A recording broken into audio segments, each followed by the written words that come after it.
Human rights groups estimate that as many as 300,000 children are serving as soldiers somewhere around the world. The African nation of Uganda is one of the places where children have been abducted and forced to fight. KTVU's Craig Heaps recently traveled to Uganda as the guest of the international relief agency World Vision, and in tonight's segment 2, he has the story of Uganda's children of war. These are the faces of Uganda's children of war, boys and girls as young as 7 or 8 years old, taken from their villages at gunpoint by anti-government rebels, snatched from the safety of their parents' arms. Most of the boys become soldiers. The rebels, who call themselves the Lord's Resistance Army, abducted Lawrence when he was 9 and held him for 3 years. Now at age 12, he can disassemble an AK-47 like a man. Did you have to shoot a gun, shoot at other people? In the course of fighting, I just shoot guns, but I don't know whether it killed people or not. The girls, particularly the teenagers, are raped and given as sex slaves to rebel commanders. Grace was only 13 years old when she was taken.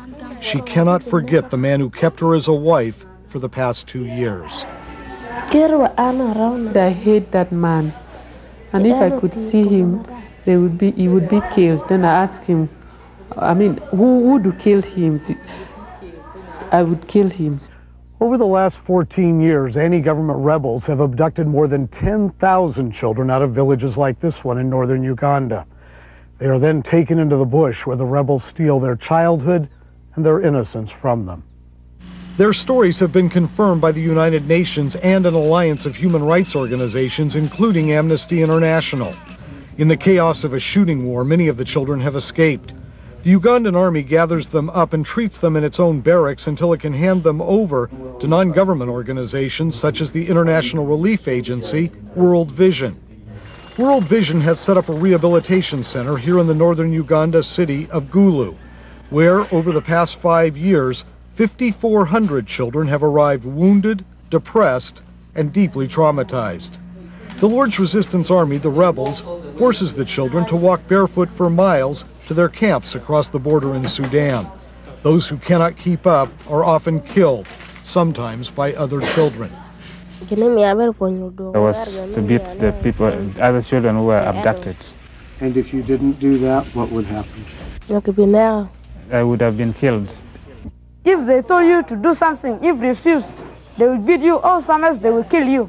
These children are forced to kill their peers. Yeah, they have to kill their fellow children. Some of them have to drink the blood, human blood. See, at times a child will be forced to drink the urine. They are so malnourished and wasted, and you see gunshot wounds, very infected and dirty. Nurse Josephine Onek's handwritten medical records filled 20 volumes along her office wall. Her job is to nurse the children back to physical health, but the psychological healing may be even tougher. A boy who have seen a mother and father being murdered when you are seeing, or you are forced to kill your own brother, you are forced to kill your own sister. You can imagine what comes out of these children. In group counseling sessions, the children sing a song that says, "I suffered so much in the war, it was only God who delivered me." The leader talks of forgiveness. Florence Lacour counsels young people one-on-one. This boy says he can never forgive the rebels who killed his parents right in front of him. Forgiveness is a lesson Florence has had to learn herself. Her own 17-year-old daughter was abducted 4 years ago.